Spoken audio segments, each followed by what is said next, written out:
Shock breaker yang bermasalah bakal membuat kenyamanan berkendara terganggu. Mobil akan terasa tidak halus jalannya, yang akibatnya juga bisa pada keselamatan pengemudi dan penumpang di dalam mobil. Biasanya, ciri shock breaker mobil rusak bisa dilihat dari kondisi mobil saat berjalan. Shock breaker merupakan alat yang diperlukan untuk meredam goncangan ketika mobil sedang berjalan. Dengan adanya shock breaker ini, mobil menjadi lebih stabil saat ada goncangan, misalnya di jalan yang tidak rata. Adanya kerusakan pada alat ini dapat diketahui dengan melihat tanda-tanda yang terjadi. Ada beberapa ciri atau tanda bahwa shock breaker rusak dan bermasalah. Misalnya saat dilihat ketika mobil sedang diparkir di tempat yang rata. Pada posisi ini akan terlihat posisi mobil tidak seimbang dan terlihat seperti tinggi sebelah atau miring ke salah satu sisi. Cara lain untuk mengetahuinya adalah dengan melihat jarak antara ban dan spakbor pada saat mobil diparkir di tempat yang rata. Untuk ciri-ciri biasanya itu awal suspensinya udah terasa tidak enak. Jadi kita terasa bergetar gitu.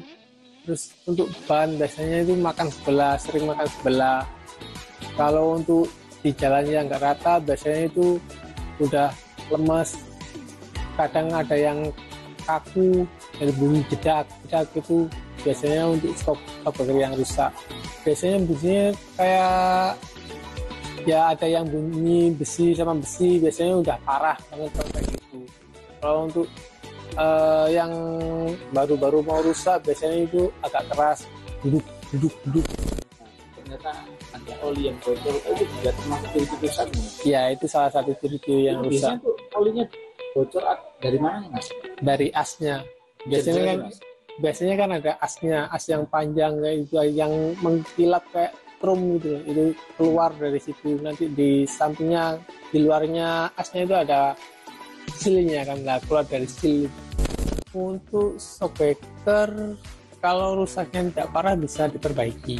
Kalau untuk yang sampai parah biasanya kalau untuk shock breaker yang tidak bisa diperbaiki itu biasanya asnya udah rusak, udah baret, itu tidak bisa diperbaiki. Kalau untuk sekedar bocor itu bisa diperbaiki.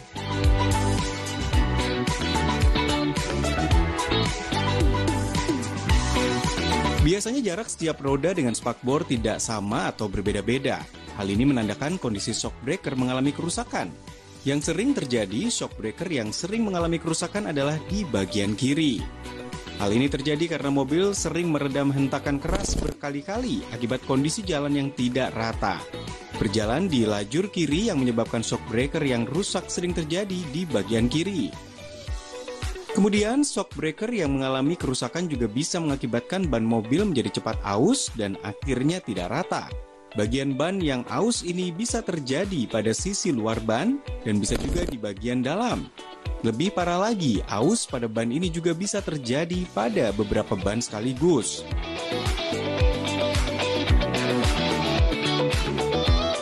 Iya, biasanya itu mempengaruhi ban. Kan ban itu salah satu suspensi untuk penopang shock breaker-nya itu sendiri. Jadi biasanya shock breaker kalau udah anggap aja mati sebelah, biasanya itu bannya itu udah nggak rata. Makanya ban itu kalau shock breaker yang bagus biasanya itu habisnya ban itu rata kan. Kalau shock udah rusak biasanya itu bannya itu makan sebelah. Jadi ada gundul sebelah kayak gitu. Nah, kalau untuk laki-laki tidak ada pengaruh sama sekali sama performa mesin. Ya, untuk konsumsi bahan bakar tidak ada pengaruh sama sekali. Jadi kalau cuma nanti pengaruhnya kan nanti ke kenyamanan berkendara itu pasti berpengaruh sekali, sama pasti nanti ada bunyi-bunyi kayak gitu. Itu salah satu efek dari shock breaker rusak atau kaki-kaki rusak kayak gitu. Secara umum biasanya itu pengecekan shock breaker itu 50.000 km sampai 100.000 km untuk jalan yang rata yang enak. Kalau untuk jalan di Indonesia mungkin sekitar 40.000 sampai 60.000 harus dicek. Jadi, karena semakin jalan berlobang, cokok itu mainnya shockbreaker itu mainnya pengaruhnya banyak banget kan. Dia mainnya sering mengalami naik turun terus menerus kan, goncangan kayak gitu kan. Untuk beban juga berpengaruh sekali sama shockbreaker. Biasanya beban berlebih kayak gitu mempengaruhi shockbreaker sendiri.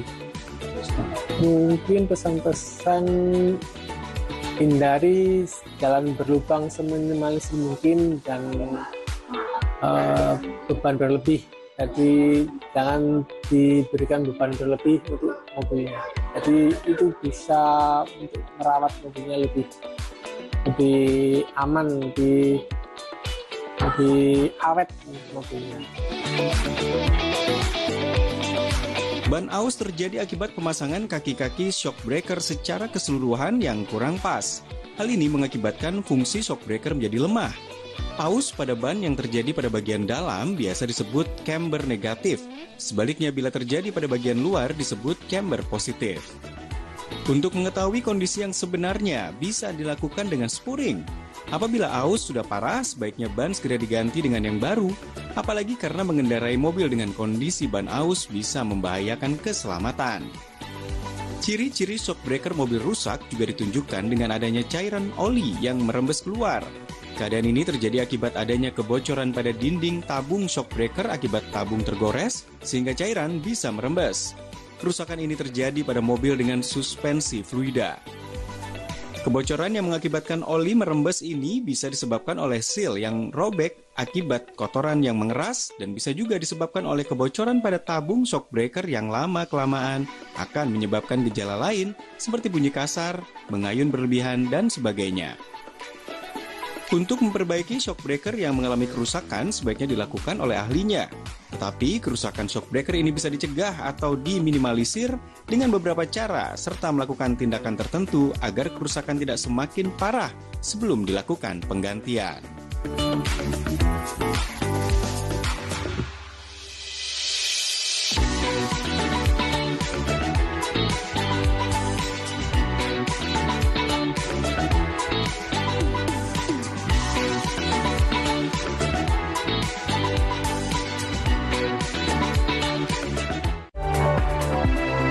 Mengawali aktivitas hari Anda, kami hadirkan bincang seputar dunia kesehatan bersama dengan dokter-dokter ahli di bidangnya.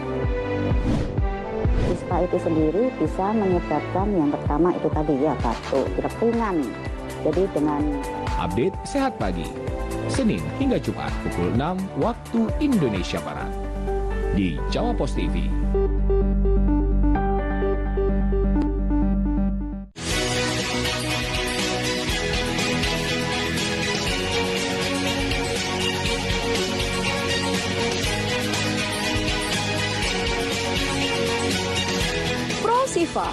Herbal berkhasiat tinggi yang sudah terbukti dan tidak diragukan lagi manfaatnya. Tunggu apa lagi? Segera sembuhkan penyakit yang Anda derita dengan minum Prosiva.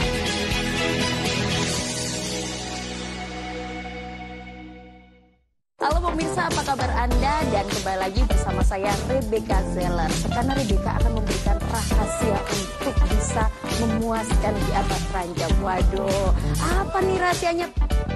Karena selain menambah durasi saat melakukan hubungan. Saksikan program Kokomex setiap hari pukul 12 malam waktu Indonesia Barat hanya di Jawa Pos TV.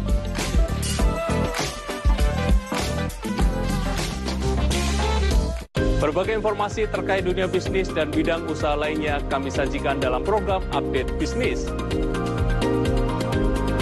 Setiap sendi masyarakat tak lepas dari aktivitas ekonomi.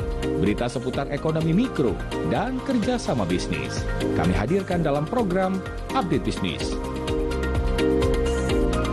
Update Bisnis, pukul 13 waktu Indonesia Barat. Di Jawa Pos TV.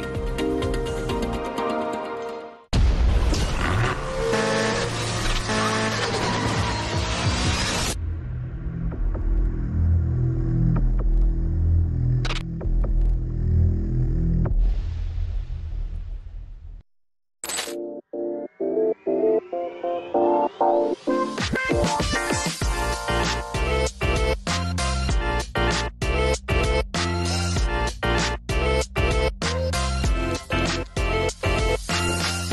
merupakan salah satu kendaraan yang dibutuhkan banyak orang untuk mobilitas mereka. Namun, karena tidak semua orang mampu membeli mobil baru, membeli mobil bekas menjadi solusi yang masuk akal.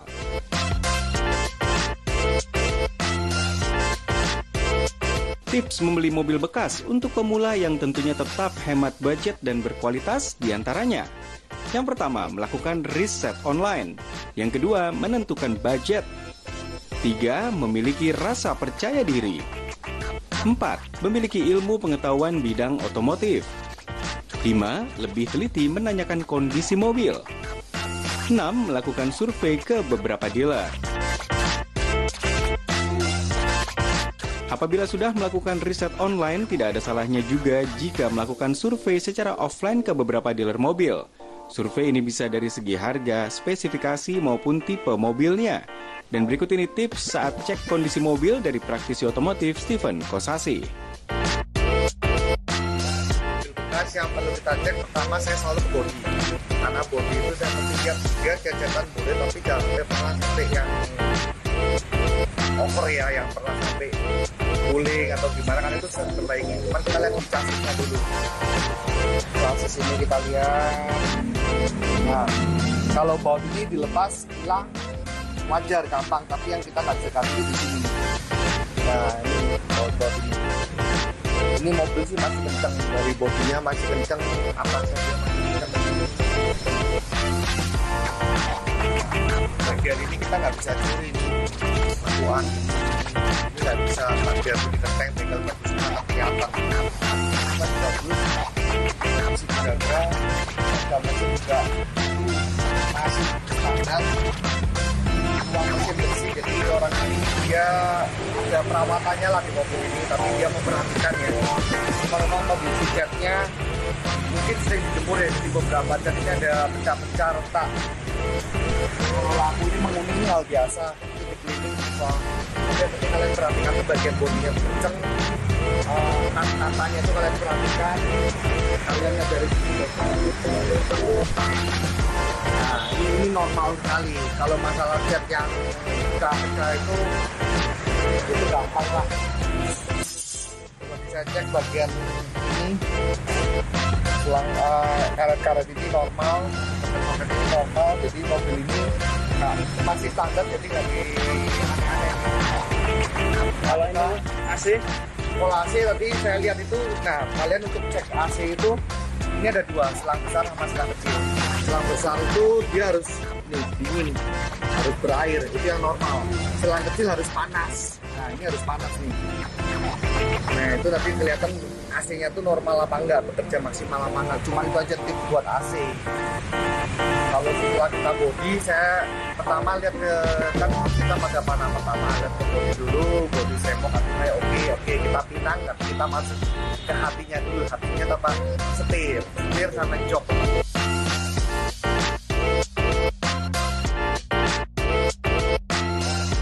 Sekarang mobil itu kadang-kadang orang senang dengan kilometer rendah. Kilometer rendah itu bukan segalanya. Kalau untuk beberapa mobil yang Eropa itu semakin jarang dipakai semakin bad trouble-nya. Nah, kita lihat pertama saya masuk itu saya rasakan di pikiran setir ini disesuaikan dengan kilometernya. Kalau saya lihat tadi 90 sekian, 99.000 mendekati 100 ya, ini wajar sih, ini efek dari tangan atau mungkin hand sanitizer itu wajar.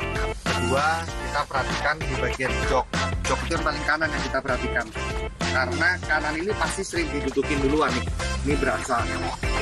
Ini wajar, ini normal, jadi kilometer ini saya rasa dia masih original. Terus yang saya waktu naik mobil itu pasti saya injek rem dengan starter. Amblesnya normal. Kalau dia nggak normal, dia kan plus masuk ke dalam. Jadi pengeremannya ini normal. Tadi saya sudah cek di AC-nya normal. Cuman ada masalah di kaki-kaki di mobil ini. Saya rasa itu shock breaker sama link stabil. Itu doang sih, overall mobil ini ya kerawat wajar lah ya pemakaian.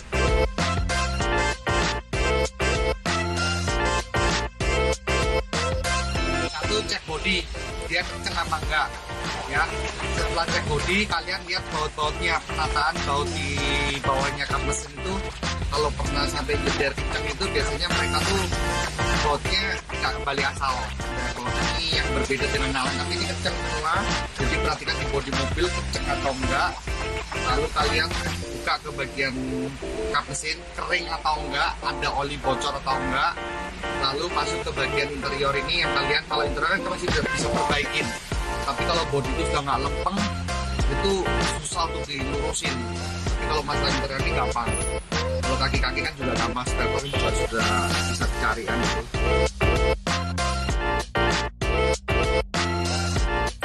Satu hal lagi, kalian harus pastikan cek karet kacanya ya. Kalian harus lihat karet kacanya ini, cek kaca ini pernah diganti. Kalau kaca pernah diganti itu fine aja, tapi yang penting pemasangannya jangan sampai bocor. Dan perhatikan stone chip yang ada di kaca ini mau kaca masih mulus, nggak ada. Biasanya ada di bagian tertentu itu, kalau mobil tertentu agak mahal. Saya pernah ganti kaca Mazda ini 12 juta, tapi bukannya orisinil, tapi dia pabrikan ori, tapi bukan barang ori. 12 juta ini kaca depan. Nah, kalian perhatikan kadang-kadang cek ada kotaknya sedikit pun kalian harus ya tawar kayak jual lah. Terus lalu perhatikan pada waktu kaca itu beberapa mobil tuh ditutup stiker di belakangnya. Ternyata itu bekas ada garis cutter. Itu paling sering trik dari orang untuk jual mobil supaya nggak ganti kaca, dikasih stiker. Perhatikan kaca juga, karet kaca. Ini bahkan ini baru kali ini ada karet. Jadi dia nggak ambles. Kalau dia ambles dia bisa bikin bocor. Tapi kalau kalian punya mobil yang punya sunroof atau panoramik, biasanya salahnya itu ada di bocor sampai ke plafon. Karena apa? Pembuangannya kotor. Jadi banyak orang ke bengkel tuh mereka nggak tahu, kirain karetnya rusak. Ternyata cuma pembuangannya doang buntu. Itu tips.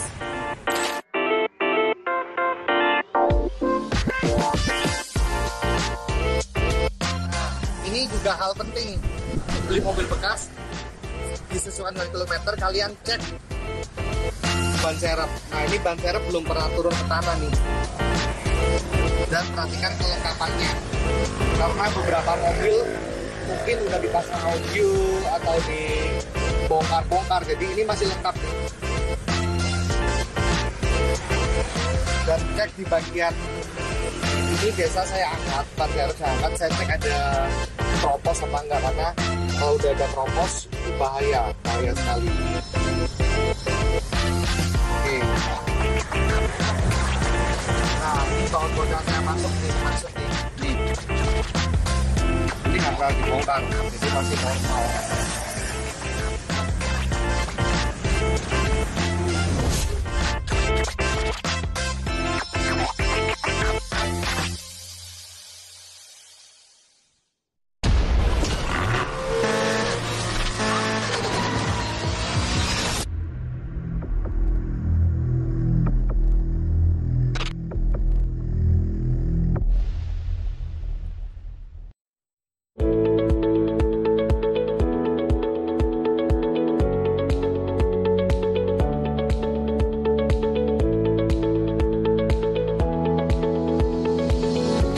Faktor penyebab gangguan seksualitas dan gaya hidup tidak sehat. Dan dapatkan Madu On sekarang juga di apotek yang bekerja sama dengan kami atau kunjungi website kami. Madu On, sampai tua on terus. Suami Anda loyo, keharmonisan ibu-ibu mulai terancam. Ini dia solusinya, Kesatrian Kapsul isi 6.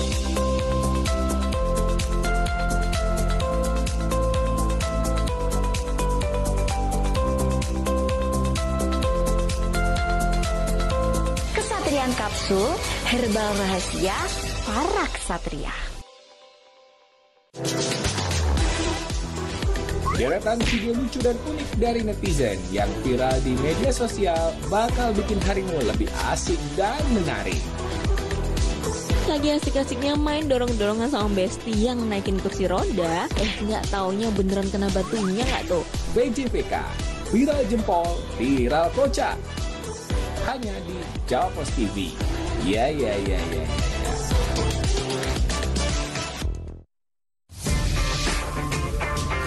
Saksikan program dialog mingguan yang membahas tentang serba-serbi dunia otomotif dari modifikasi, komunitas, hingga tips dari praktisi otomotif. Bincang Otomotif hadir setiap hari Jumat pukul 21.30 hanya di Jawa Post TV. Bincang Otomotif, fueling your automotive passion.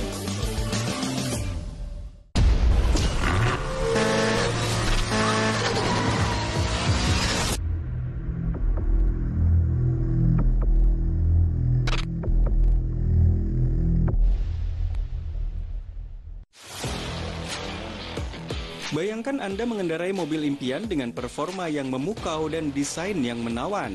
Di balik kehebatan itu tersembunyi ribuan komponen yang bekerja sama secara presisi. Pembuatan komponen-komponen tersebut bukan sembarang proses. Diperlukan keahlian dan teknologi tinggi untuk mencapai tingkat presisi yang luar biasa. Salah satu teknik manufaktur yang berperan penting dalam dapur pembuatan mobil adalah teknik bubut.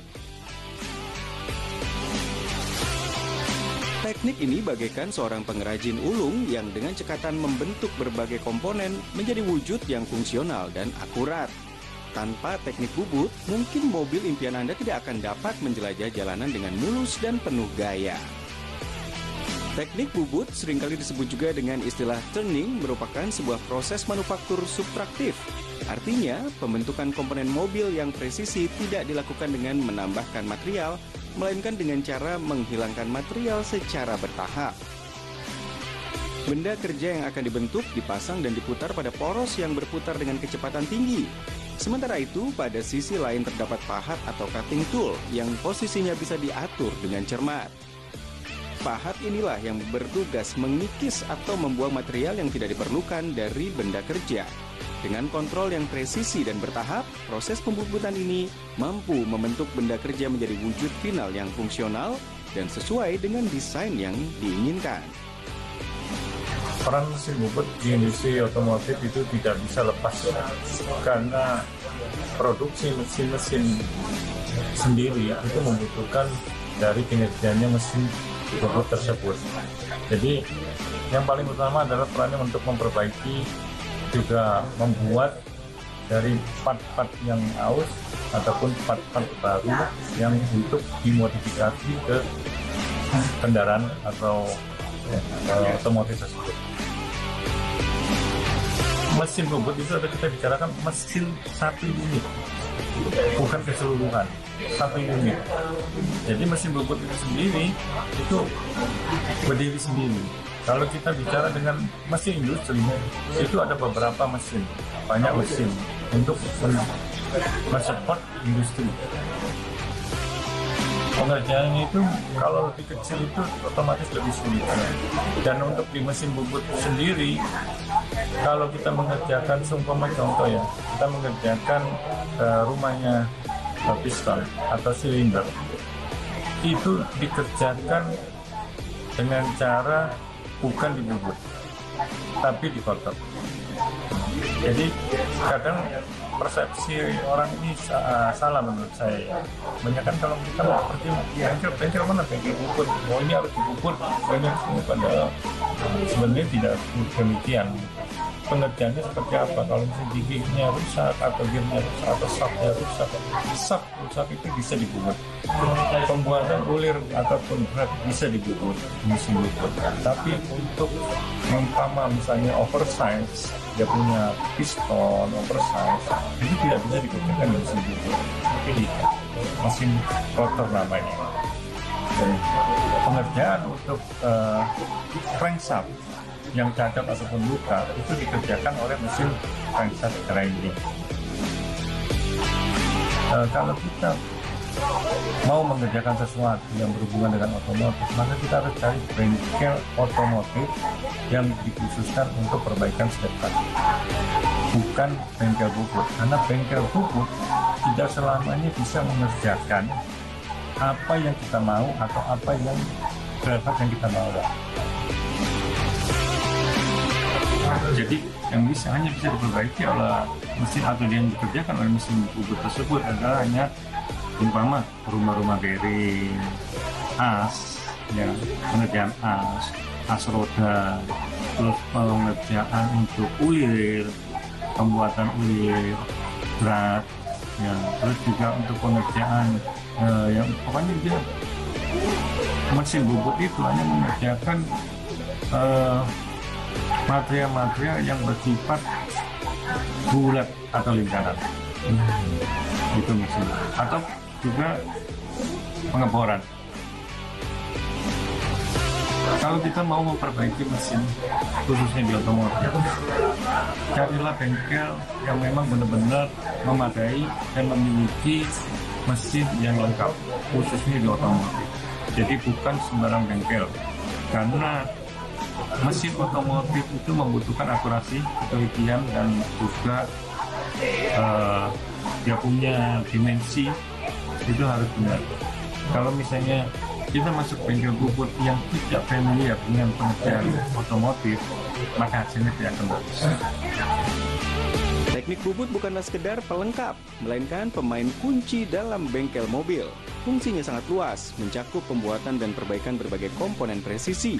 Beberapa contoh komponen yang kerap lahir dari tangan terampil teknik bubut diantaranya adalah poros atau shaft yang berfungsi sebagai sumbu putar untuk berbagai komponen mesin. Selain itu, teknik bubut juga berperan penting dalam pembentukan bearing, komponen yang mengurangi gesekan antar komponen dan memastikan perputaran mesin berjalan mulus. Tak hanya itu, teknik bubut juga dapat digunakan untuk membuat busing atau selongsong yang berfungsi sebagai bantalan dan pemandu komponen lain. Bahkan tromol rem, komponen vital dalam sistem pengereman mobil, pun bisa dibentuk dan diperbaiki dengan menggunakan teknik bubut.